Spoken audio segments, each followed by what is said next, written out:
Ó, se no bloco anterior nós descobrimos como que é a criação de paca, capivara, catitu e queixada, agora nós vamos provar algumas dessas carnes aqui nesse restaurante. Esse aqui é o Guilherme, é chefe de cozinha e trabalha aqui no restaurante dele com carnes de animais silvestres. Ô Guilherme, como é que começou? Porque os animais silvestres é de um tempo pra cá, né? Sim, há pouco tempo não existia, né? Ao mesmo tempo é uma coisa já muito tradicional e muito antiga e ao mesmo tempo é muito contemporâneo, né, Rússio? Porque parece que teve um hiato aí que a gente ficou... Se a gente pega aqueles livros antigos, sei lá, Cozinheiro Nacional, que foi escrito há mais de 100 anos, sei lá, alguns, até uns Dona Bentas mesmo, acho que tem lá receita de capivara, de javali, sim. Até citando queixada, cutia, né? Isso. A gente aqui no Ermengarda, a gente procura trabalhar os ingredientes brasileiros. Sei. Né? Então a gente sempre trabalhou essas carnes mais tradicionais, o frango, o porco, o boi, né? E buscando algo que fosse genuinamente brasileiro. E a gente sempre associou, né, as carnes de caça como carnes de sabor forte, né? De sabor presente. Quando, na verdade, são carnes de sabor extremamente delicados, extremamente suaves, que sempre nos foram servidos de uma maneira forte, com muito tempero, com muita marinada, muita especiaria. Ô Guilherme, o que você tem aqui? Eu estou vendo aqui que tem algumas carnes aqui. Essa aqui eu estou vendo aqui, o cateto. Exatamente. Então aqui a gente tem um copa-lombo, que é uma carne que, apesar de ser uma carne magra, é onde vai ter um pouco mais de gordura no catitu, que é um animal muito magrinho.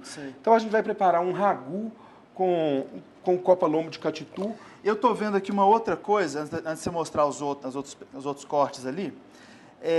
Essa carne aqui é cifada, né? Ela pode ser vendida no Brasil inteiro. No Brasil inteiro. Eu acho que um problema que talvez vocês, chefes de cozinha, estão enfrentando é que o custo dessa carne é muito alto, né? Porque tem ainda pouca demanda, né? Sim. O que acontece? Meu fornecedor é um rapaz de São Paulo, mas ele é veterinário e ele coordena criatórios no Brasil inteiro, inclusive em Minas Gerais. Acredito que até um dos lugares onde tem mais criatórios das carnes de caça é Minas Gerais. Porém, a grande questão para a gente trabalhar com as carnes de caça, seguindo a nossa legislação, fazendo da forma correta, né, a gente tem que ter todo o processo com a fiscalização e o selo do IBAMA, sabe, acompanhando o processo. Então, infelizmente, apesar da gente ter muitos criatórios de carne de caça em Minas Gerais, a gente não tem nenhum abatedouro certificado pelo IBAMA. Então, a gente não tem como comprar essas carnes, mesmo que sejam daqui, elas vão para São Paulo para depois retornar para a gente, o que encarece muito o processo, né? Infelizmente. Aqui a gente tem uma costelinha de queixada, são ossos bem fininhos, sabe? A carne também com um teor de gordura muito pequeno, muito diferente, por exemplo, da costelinha de porco, apesar da queixada ser o nosso conhecido porco do mato, né? A queixada, que é o porco do mato mesmo. Aqui é um carré de capivara, tá? Esse corte aqui, ele ainda está cru, tá? Vocês vão reparar que a carne vai mudar um pouquinho a coloração com o tempinho que ela ficar aqui de fora. Ô Guilherme, aqui seria a capa de gordura dela? Isso, aqui você vê que tem bem quase fininha, nada, né? é muito pouca gordura que tem na carne, tá? E aqui tem uma pelezinha ainda, uma membranazinha em cima. Um filé de um animal de caça desses, como um catitu, até a própria queixada, por ele ter praticamente nada de gordura, ele sempre tem que ser servido ao ponto ou até mal passado. A gente vai fazer 3 preparos diferentes, tá? A ideia dela é cozinhar bastante até ficar aquela carne bem desmanchando, mas sem colocar nada de sabor muito forte para não sobressair ao sabor da carne. Isso o cateto. Isso o catitu. Tá? A capivara, tá? Aqui eu preparei sobre o processo sous vide, mas eu vou explicar em casa. A gente pode fazer só selar ela um pouquinho na panela, levar num forno bem quente, deixar esfriar e descansar um pouco a carne, e nós vamos servir como um rosbife, fria e ao ponto para mal passada. E esse daqui a gente cozinhou ele no processo de sous vide, a gente cozinhou ele por 36 horas. Sous vide é aquele processo de cozimento a baixa temperatura dentro do vácuo, né? Isso, então a gente cozinhou ele a 68 graus, com uma temperatura bem baixa, que antes de ferver a água, né? Embalado dessa forma, não vai na panela, vai na própria embalagem, a vácuo. Só vamos pincelar um pouquinho de melaço de cana, mas pode ser feito também com um melaço de pouquinho. cana? Pode ser feito com um pouquinho de rapadura, de O repente açúcar combina um dissolvido. pouquinho com... Sim, e a gente vai pincelar e vai levar rapidamente ao forno o açúcar. Além de combinar um pouquinho com a carne, ele também vai fazer dar aquele douradinho super especial. Maravilha, hein?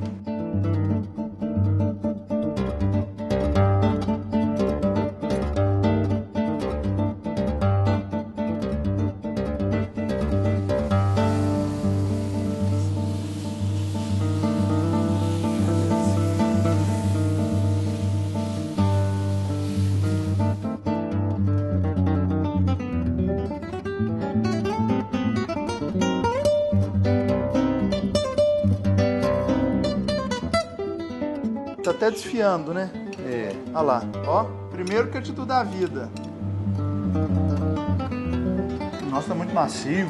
Nó. Tá muito macio, o sabor um pouco diferente da carne de boi, Muito da bom. carne que a gente tá acostumado a Pois fazer. é, porque a gente lembra, quando aquela carne de panela, só que aquela panela é mais forte, é mais... Sim, sim. Essa é mais suave, é aquilo que você falou mesmo. Aqui é bem primeiro suave, a carne né? é mais suave e a gente também não carregou quase nada no molho, É verdade. né?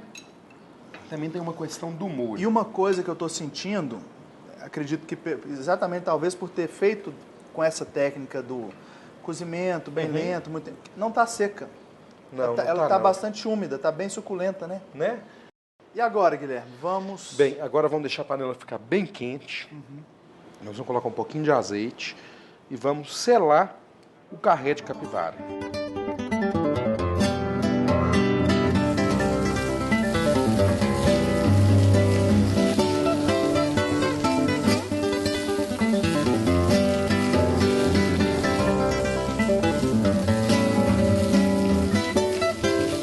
E vamos deixar descansar. Aqui estava o plástico que estava ela. descansar um pouquinho. Descansar pelo menos uns 15, 20 minutos. Aqui é a costelinha de queixada. Isso. E essa é que passou pelo sous vide, pelo cozimento no vácuo, Exatamente. Mas, como se você cozinhar uma carne na água, essa água ela fica sempre com a aparência feia. É. Fica faltando aquela douradinha na panela ou aquela Isso. douradinha no forno. Então é isso que a gente vai fazer agora, só para finalizar e poder servir ela.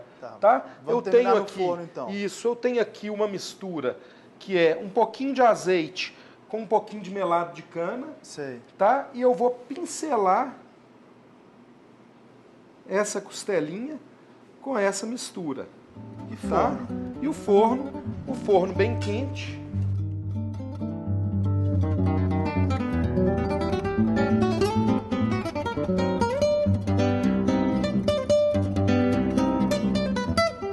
Costelinha de queixada. Que Costelinha privilégio, de hein? queixada, vamos lá. Agora sim tá Nossa, no uma ponto, delícia. entendeu? Delicioso. Agora tá no ponto certinho. Olha que maravilha. Tá aí desmanchando, soltando do osso, Muito né? bom, hein? E a queixada, você estava falando que é uma carne das mais difíceis de trabalhar. Porque é né? das mais fortes das carnes de caça. A carne com sabor É, mais realmente, acentuado. é uma carne que tem mais personalidade. Ela é uma carne, É. lembra, sei lá, Talvez um porco preto, um espanhol desses criados soltos. exatamente. Talvez alguma coisa assim, né? Como é que é aqui no restaurante, a aceitação Das carnes. das carnes? Você tem regularmente, tem ela Ó, no eu cardápio? eu sempre tenho a queixada no cardápio, Sei. sabe? E a gente sempre, todo mês, pelo menos por uma semana, a gente tem alguma outra caça que a gente serve como sugestão, Tá. tá? E aí você, nesse caso, você como é que você faz? Você instrui o garçom a oferecer, explicar? Sim, a gente passa para o garçom direitinho quais são as características daquele prato. Sei. E tudo, né? As pessoas têm muita curiosidade. Como a gente Tem. tem, por exemplo, a queixada no nosso cardápio, as pessoas perguntam muito. Então, olha só, eu refoguei um pouquinho de manteiga, um pouco de cebola. Antes que comece a queimar, vou colocar um pouquinho de vinho branco também. Tá. A gente vai fazer um molho de jabuticaba e raiz forte. Opa, para acompanhar maravilha, aqui hein? esse rosbife. Aqui é uma geleia de jabuticaba. Tá aqui, não sei se vocês conhecem, é o wasabi, a raiz Sei. forte, tá? É um pozinho japonês, é muito picante normalmente, né? E a gente também vai incorporar aqui a esse molho. Eu ainda nem provei aqui, viu, Ruth? Não sei, vamos ver como é que... Nossa, a raiz forte ficou ótima. Né? Tá Tá bem parecendo... suave. Tá Não suave, pica. mas tá aparecendo um pouquinho, não tá picante. Tá muito Né? bom. O molho tá pronto, a gente vai deixar esfriar um pouquinho, enquanto a carne descansa. Eu sempre que vou fazer um rosbife, Rússio, gosto muito de fazer no dia anterior. Sei. Sabe, fácil, deixar a carne descansar e depois deixar a carne na geladeira. E no dia seguinte é só servir, Fica até mais fácil de cortar também. né?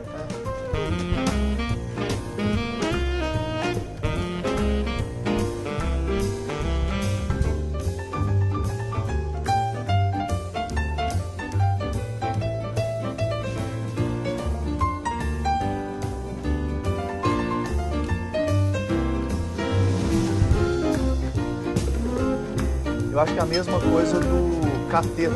Ela é suave também. Guilherme, queria te agradecer. Obrigado. Rússio, o prazer foi meu, enorme, viu? Sempre bom te receber. E espero que o pessoal comece a vir aqui para provar essas carnes de animais silvestres. São muito boas, né? São carnes excepcionais. Isso aí. Nesse programa, nós vimos que as carnes de animais silvestres também são muito boas. Por hoje é só. Semana que vem tem mais. Até lá.